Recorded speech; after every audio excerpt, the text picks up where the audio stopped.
In the vast expanse of space, humanity had always assumed we were alone, or at least insignificant in the grand scheme of things.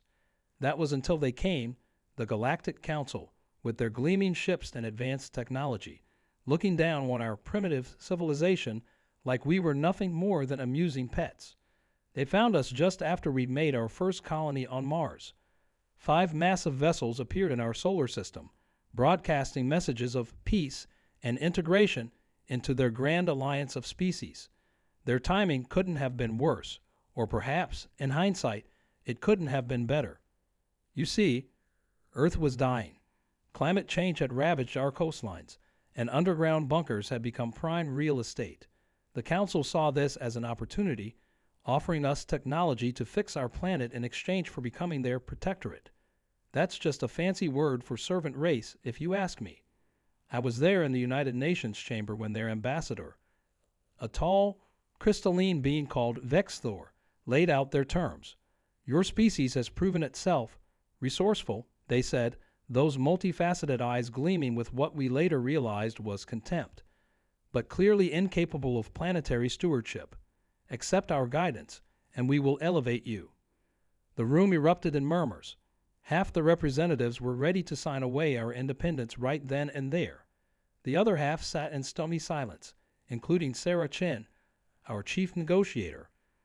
I'll never forget how she stood up, smoothed her jacket, and said words that would change the course of human history. With all due respect, Ambassador, we've been elevating ourselves just fine for the past few thousand years. The Council gave us 1 Earth month to decide. They thought they had us cornered. A dying planet, dwindling resources, and their ships hanging over our cities like swords of Damocles. What they didn't know was that humanity's greatest innovations came from being backed into a corner. While they waited smugly in orbit, every lab on Earth and Mars worked around the clock.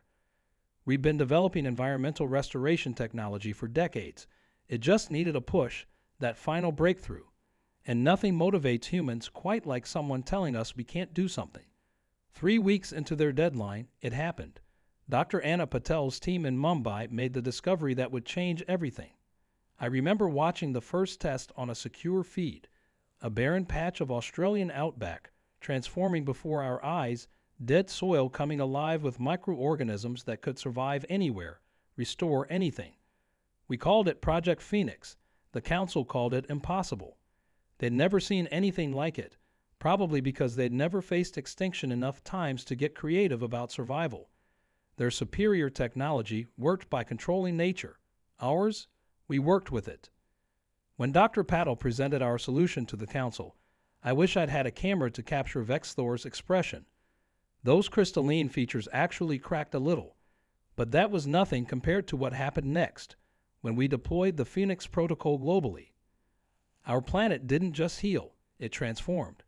The Earth we'd nearly destroyed showed us what it could really do when we worked as partners instead of masters. And that's when things got really interesting. Now, I'm not supposed to tell you what happened after that. The Council has classified those events as a galactic security risk. But let's just say that when Earth showed its true power, more than a few advanced civilizations had to change their pants, metaphorically speaking, of course. This is the story of how humanity didn't just save itself, but showed the galaxy that sometimes the best technology isn't about domination.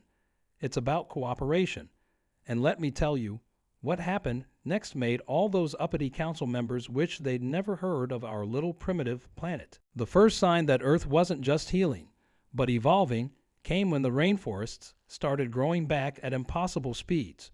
Not just growing, they were adapting, creating new species of plants that could purify air and water faster than anything we'd seen before. The Council scientists were beside themselves, demanding access to our research. But it wasn't just the plants. Marine biologists reported whales communicating in new patterns, coral reefs regenerating in weeks instead of decades, and something even stranger, the ocean itself seemed to be developing a kind of consciousness. The first time waves started forming perfect geometric patterns off the coast of Brazil, even Dr. Patel admitted we might have awakened something we didn't fully understand. The Council sent their top researchers to study what was happening, but Earth had other ideas. Every time they tried to take samples or set up monitoring stations, equipment would mysteriously malfunction. It was like our planet had developed an immune system against their interference. Their frustration was almost comical. All that advanced technology, and they couldn't even get a simple soil sample without their devices shutting down. I remember the day when Sarah Chen walked into another council meeting, this time with a confidence that made even the most arrogant alien representatives shift uncomfortably in their seats. It appears, she said, fighting back a smile, that Earth has decided to renegotiate the terms of our relationship with the galactic community. The Council's response was predictable. Threats of quarantine, sanctions, even military intervention, but they had already lost their biggest bargaining chip. Our planet wasn't dying anymore. It was thriving in ways their science couldn't explain. And humanity, we were changing too. The first reports came from farmers in rural areas. They could sense when rain was coming days in advance, not through weather forecasts, but through a deep, inexplicable connection to the land. Children born after Project Phoenix showed unprecedented abilities to communicate with plants and animals. It was like Earth was actively evolving its inhabitants, preparing us for something bigger. Dr. Patel's team discovered that the microorganisms we created weren't just restoring the environment. They were building a vast, living network throughout the planet's biosphere. Every tree, every blade of grass, every coral reef was becoming part of Earth's nervous system. And somehow, humanity was being integrated into this network too. The Council was terrified, not of our weapons or technology, but of something they'd never encountered in all their travels through the cosmos, a planet and its native species evolving together, becoming something entirely new. Their precious galactic order was based on control and hierarchy. What we were becoming represented chaos to them, beautiful, unpredictable chaos. They tried to isolate us, establishing a blockade around our solar system. But here's the thing about trying to contain life. It finds a way. Our transformed plants started producing spores that could survive in space. These microscopic pioneers carried Earth's new potential across the stars, hitching rides on solar winds and council ships alike. That's when the real panic set in.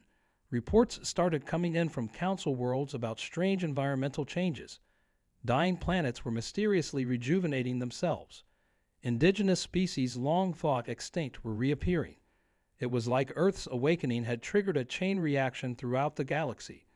The Council's leadership was in chaos. Half of them wanted to declare war on Earth, while the other half were secretly begging for access to our technology. What they couldn't understand was that this wasn't about technology anymore. This was evolution on a scale none of us had ever imagined. And at the center of it all was Earth, our beautiful, terrifying home, pulsing with new life and new purpose. The messages it was sending through its evolving children were clear. The age of domination was over. The age of cooperation had begun. But the Council wasn't going down without a fight. The Council's ultimatum came on a rainy Tuesday morning. Either humanity would hand over control of Project Phoenix and submit to protective oversight, or they would take more drastic measures. They gave us 48 hours to comply. What they didn't realize was that Earth had been preparing for this moment all along. As Council warships positioned themselves around our planet, something unprecedented began to happen. The ocean started moving in synchronized patterns, creating massive energy fields that our scientists couldn't explain. The Amazon rainforest, now 3 times its original size, began pulsing with bioluminescent light visible from space. It was as if Earth itself was flexing its muscles. Dr. Patel had barely slept for days, monitoring the rapidly evolving situation from her lab. The planet's defense mechanisms are activating, she explained during an emergency UN session. The network we created, it's not just environmental restoration anymore. It's become Earth's immune system, and right now, it sees the Council as a threat. The first demonstration of this new defense system came when a Council scout ship tried to penetrate our atmosphere. Instead of meeting our traditional military response, they encountered what could only be described as a living barrier, a swarm of microscopic organisms that immediately began breaking down their hull's atomic structure. The ship barely made it back to their fleet, its advanced materials crumbling like autumn leaves. Sarah Chen stood before the Council's emergency broadcast, her voice steady despite the gravity of the situation. "We didn't create this power," she told them. "We simply helped Earth remember what it was capable of.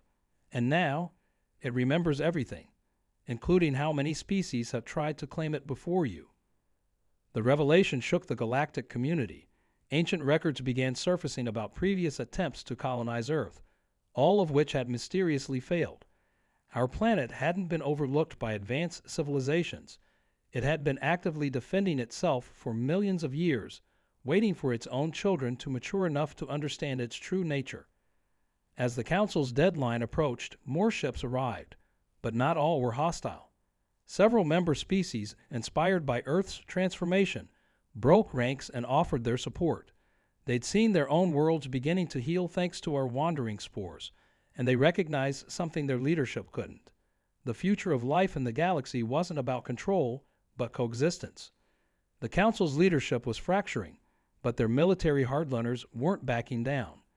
They launched what they thought would be a decisive first strike, a massive energy pulse designed to disrupt Earth's electromagnetic field and shut down our defensive network.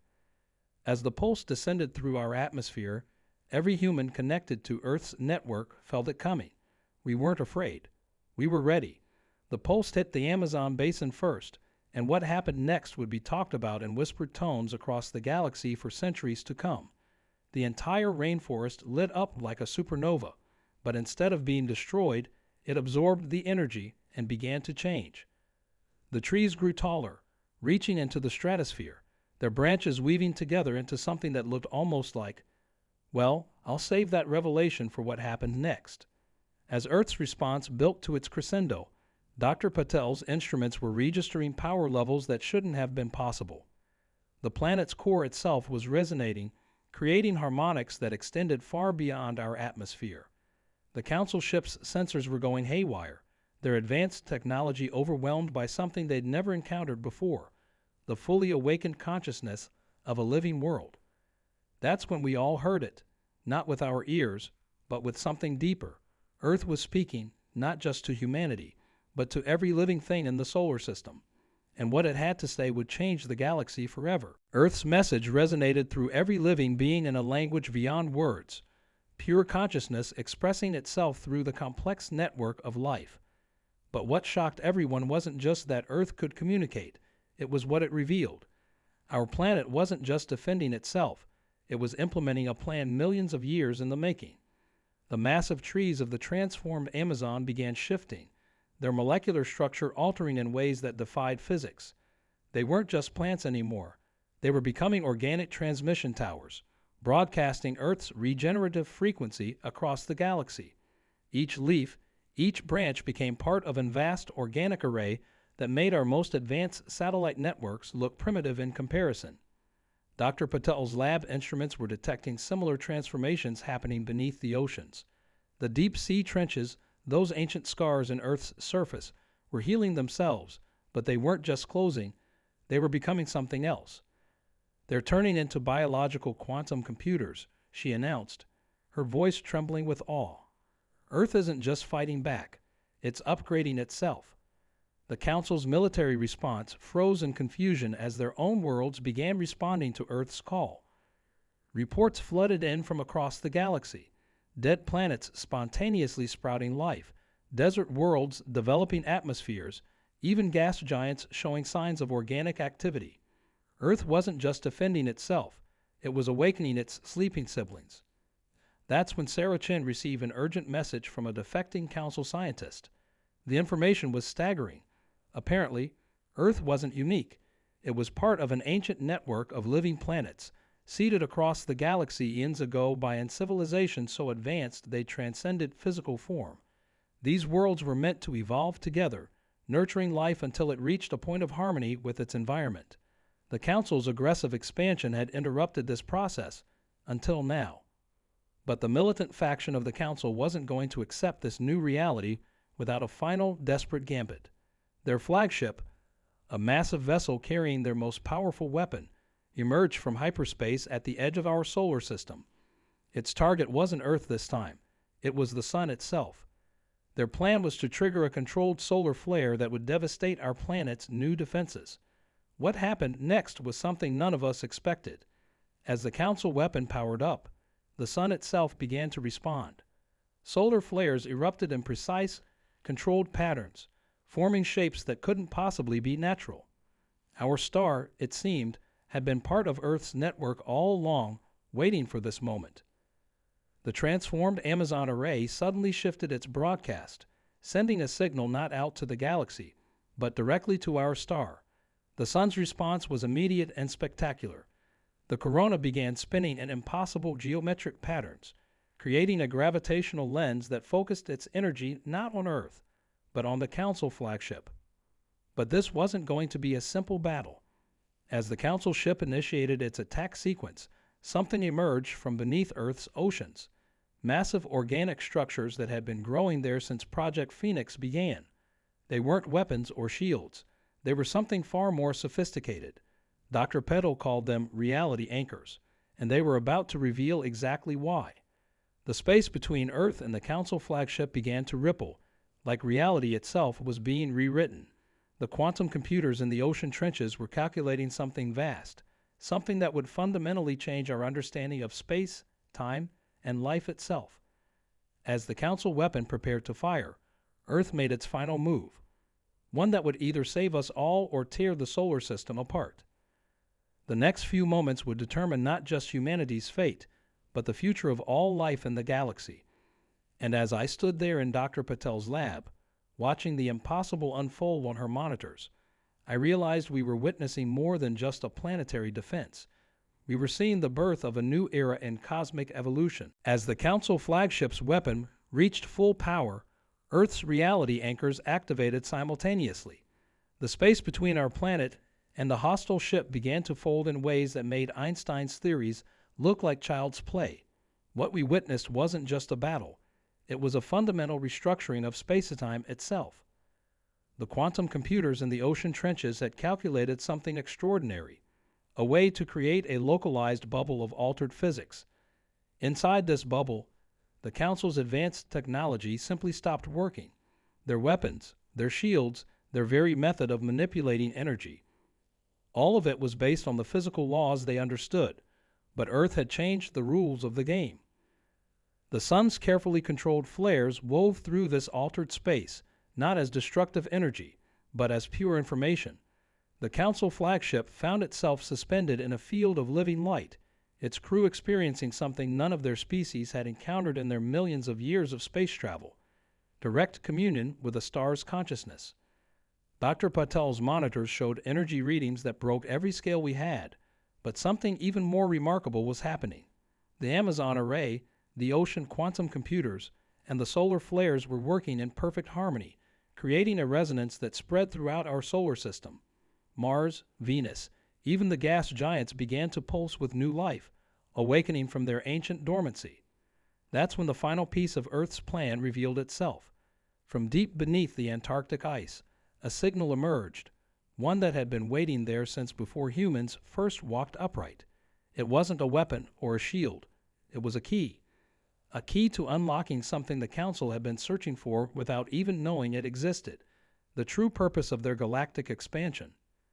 Sarah Chin, who had been in constant communication with the defecting Council scientists, suddenly understood.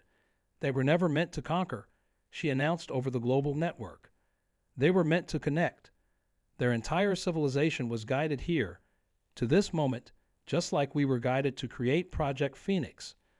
The Council flagship, still suspended in the field of living light, began to transform.